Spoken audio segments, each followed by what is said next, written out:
खबर गोंडा जनपद से है। सीटू से संबंधित आशा कर्मचारी यूनियन की जनपदीय इकाई ने मुख्यालय स्थित जिला पंचायत के टीन सेट परिसर में धरना प्रदर्शन कर प्रधानमंत्री व भारत सरकार जिला अधिकारी को संबोधित मांग पत्र सौंपा।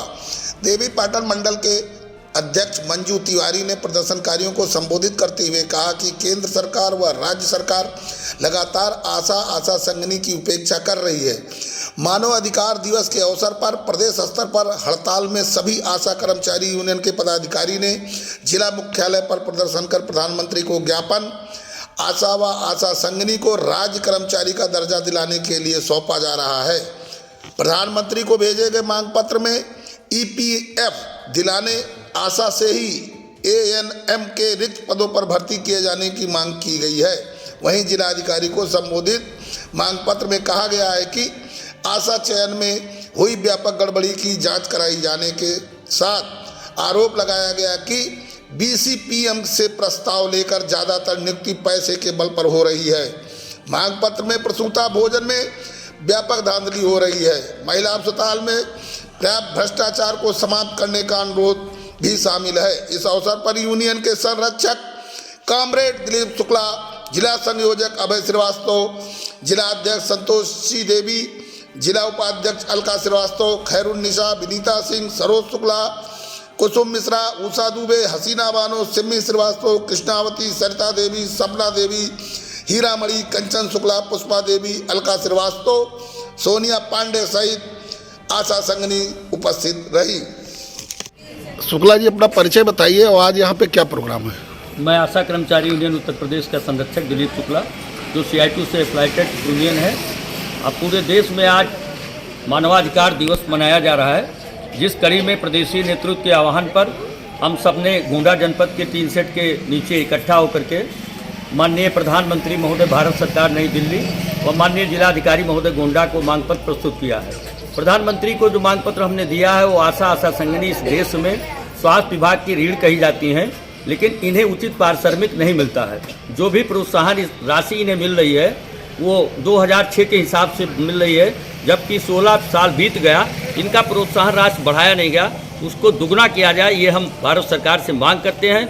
आने वाले बजट में माननीय प्रधानमंत्री जी से आग्रह करते हैं कि देश में सेवा, स्वास्थ्य, शिक्षा आज के बजट को जब भी आप बढ़ाते हैं तो स्वास्थ्य को ध्यान में रखते हुए आशा संगिनी को नियमित कर्मचारी का दर्जा देने की कृपा करें और स्वास्थ्य सेवाओं को दृष्टिगत रखते हुए प्रति 1000 की आबादी पर एक एनएम सेंटर बनाया जाए, उसे सुसज्जित रखा जाए और ज़्यादा से ज़्यादा बजट स्वास्थ्य को दिया जाए। कोविड का प्रकोप अभी चल रहा है, जगह जगह कोविड निकल रहा है। आपने आशा संगिनी को प्रोत्साहन राशि देकर कोविड जैसे खतरे बीमारी में काम करने का मौका दिया, आपने सेवा लिया और इन्होंने बेहतरीन ढंग से इस देश में कोविड को समाप्त करने में अपनी अहम भूमिका का निर्वहन किया।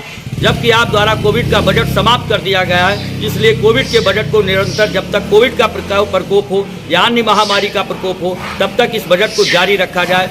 इन सब सवालों के साथ हमने एनएम में काफ़ी पद रिक्त हैं।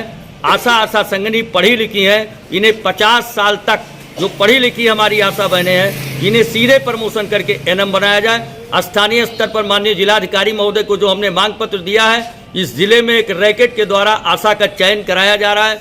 ग्राम स्वास्थ्य समिति की खुली बैठक डुग्गी एजेंडा नहीं होती है।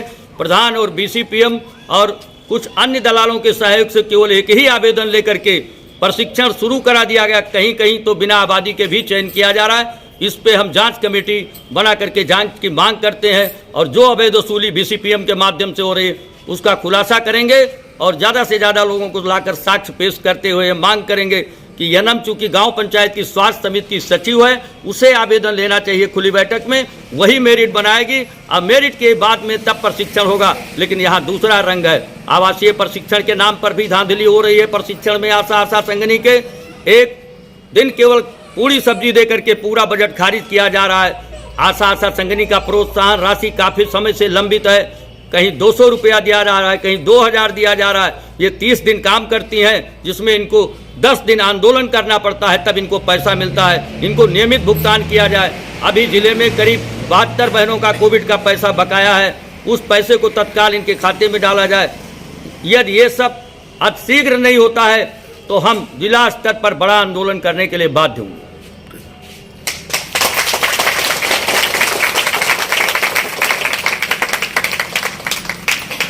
पड़ रहा है। इस मांग को भी हमने जिलाधिकारी महोदय को दिया है। महिला चिकित्सालय गोंडा जहां दलालों का पूरा तरह से जो है कब्जा है, वहां आशा हमारी डिलीवरी कराने जब लाती हैं तो निजी नर्सिंग होम चलाने वाली कुछ महिला चिकित्सक अपने अस्पतालों में भेजने के लिए प्रेरित करती है। यहाँ तक कि एक महिला अस्पताल में सरदार रूपी नेता घूमा करती हैं, जो कहती हैं कि मैडम मैं इस ज़िले की नेता हूँ और मेरे कहने पर आशा चलती है, मुझे अलग से कमीशन दो। इस कमीशन खोरी के चक्कर में प्रसूता का परिवार पूरी तरह से असुरक्षित महसूस कर रहा है, अपने आप को ठगा महसूस कर रहा है। अल्ट्रासाउंड, एक्सरे, खून जांच, बाहरी दवा, ये सब व्यवस्था महिला अस्पताल गोंडा में द्वारा इस समय ऐसा किया जा रहा है कि सारी की सारी सुविधा आप बाहर से जाइए, चाहे जहां से लेकर आइए, तब आपका परसों होगा।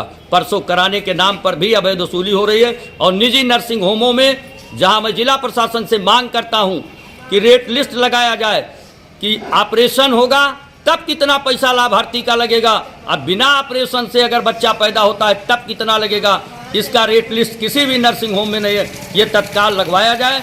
और इस पर भी हम अन्य जन संगठनों के सहयोग से CMS गोंडा से मिल करके एक पत्र देंगे कि बिना कारण अगर किसी आशा संगनी का आगमन आपके यहाँ होता है तो इसकी जिम्मेदार आप होंगी। अगर वो प्रसव कराने, बच्चे की देखभाल करने किसी के तीमारगिरी में आई है तो उसका रजिस्टर मेंटेन करिए। और अधिकांश जो दलाल टाइप की आशा वहाँ बैठी रहती हैं उनको वहाँ से हटाने का काम करें, अन्यथा CMS गोंडा के कार्यालय पर भी हम अनिश्चितकालीन धरना करेंगे।